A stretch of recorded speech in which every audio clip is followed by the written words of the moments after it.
গাইবান্ধা সাদুল্লাপুরে প্রায় 2 কিলোমিটার রাস্তা সংস্কারের অভাবে খানাখন্দে ভরে গেছে। প্রতিদিন ঝুঁকি নিয়ে চলাচল করতে গিয়ে প্রায় দুর্ঘটনা ঘটছে।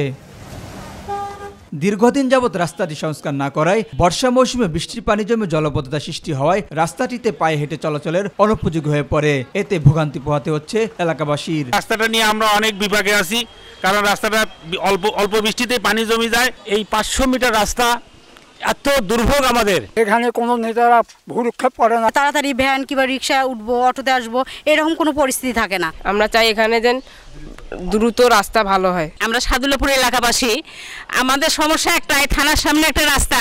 রাস্তাটি সংস্কারের বিষয়ে ঊর্ধ্বতন কর্মকর্তাকে জানানো হয়েছে। দীর্ঘদিন ধরে মেরামত না হয় এমপি স্যারের নির্দেশে সেটা মেরামতের জন্য প্রাক্কলন প্রস্তুত করা হয়েছে, যা এডিবি বরাদ্দ থেকে সংকলন করা হবে।